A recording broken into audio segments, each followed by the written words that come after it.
everyone, and welcome to tonight's talk on a very topical issue.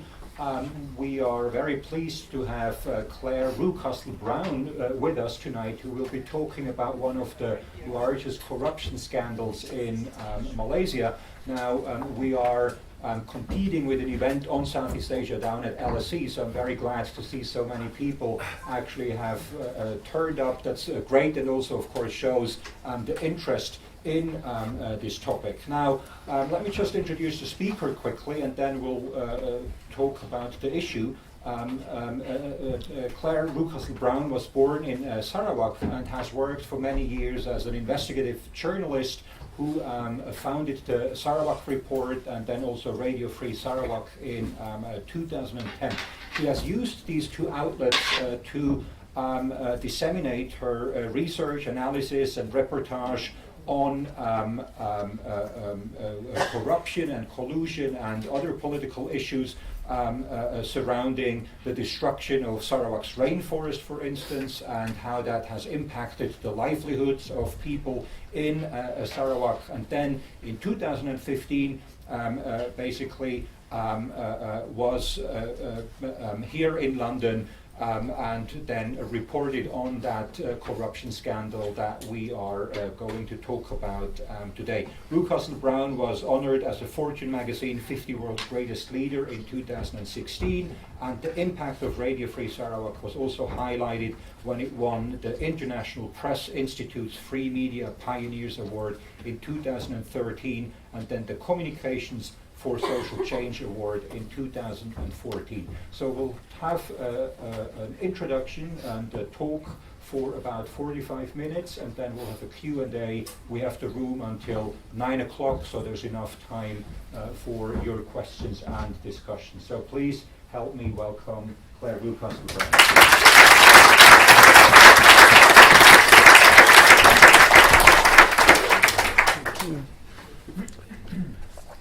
Thank you, all of you, so much for coming. Some of you a very long way, I've learnt today, so I'm really thrilled that you've been able to do that. And thank you also, Monsoon Book Club, Pihak, and you also, Michael, for hosting the event. When we first mooted doing something about this, it was almost a year ago, I think, so we thought we might sort of try and get a gathering and have me explain 1MDB. I thought, gosh, people are going to wonder what this is all about.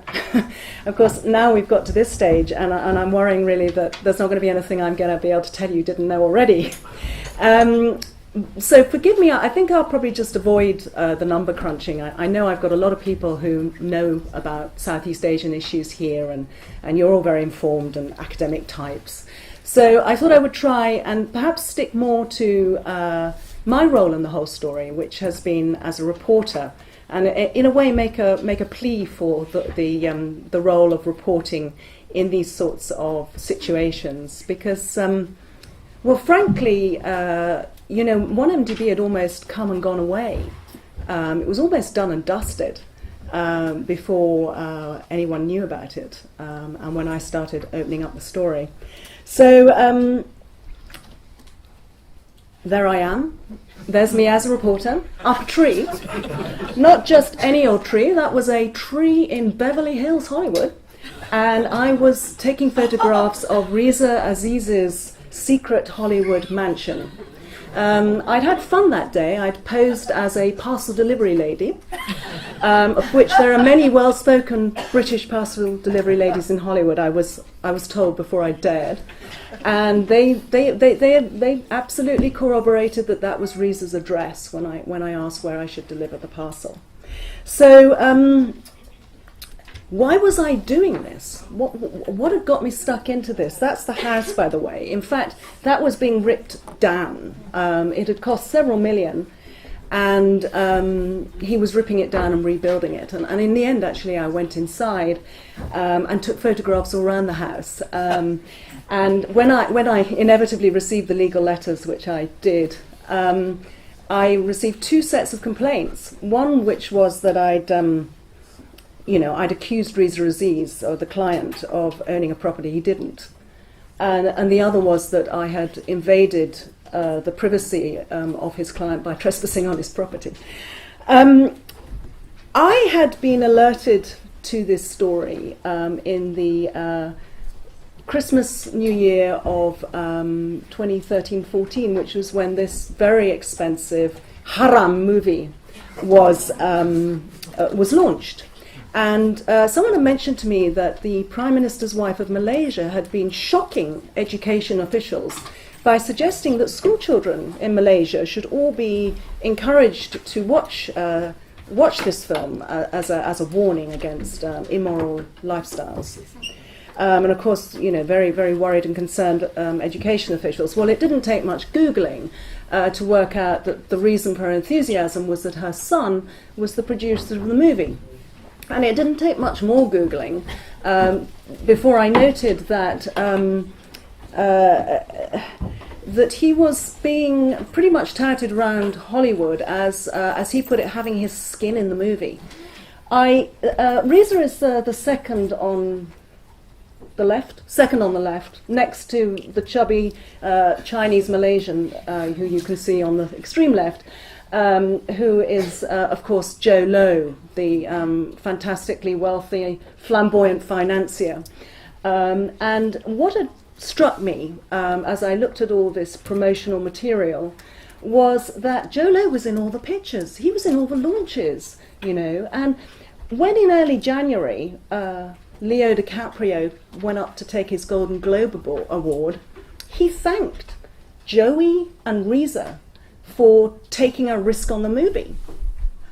So I was starting to have questions in my mind. I'd done a bit of research on Reza, perfectly nice young man, very young man, not had much of a career behind him, a couple of years at HSBC Bank in a junior position. How was it that he was suddenly producing a $100 million movie in Hollywood? And how come that this particular guy, who everyone in Malaysia had by then heard quite a lot about, Joe Low with his favourite party friend there, Paris Hilton, how was it that he was always involved? And as I dug deeper, it was plain that he was the man who was regarded as being the money behind the movie. Now, as people in Malaysia all pretty much knew by then, Joe Low was regarded as a key ally of this couple, particularly friendly with Rosma, who I've subsequently discovered actually he met her at some sailing event. And he's a very personable, quick-speaking young man and very good at making connections, And Rosma rules the roost. That's certainly the view that most people have in Malaysia. Jolo was soon in there. And everyone knew that he'd been involved, and he'd had to admit he'd been involved because he was on the early websites of the Terengganu Investment Authority, which was to morph into 1MDB pretty much within weeks of Najib Razak coming into power in April 2009.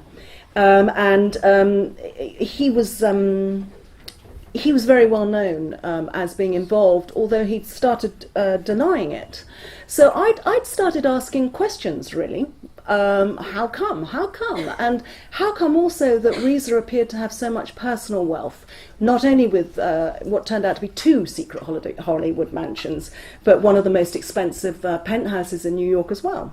And that's a job of a journalist, when you have those many things falling into place. How come he's there? How come he has so much money? And where does Joe Low fit in, I asked. Has this connection got anything to do with the fact that Joe Low is known as a key business advisor to the 1MDB development fund that was run by Reza's stepdad, Najib Razak? And I got a very, very aggressive response to that. I wasn't supposed to ask those questions. I've said I got, a great deal of aggressive response. I had several legal letters, and that made me more interested. So I kept on with the story.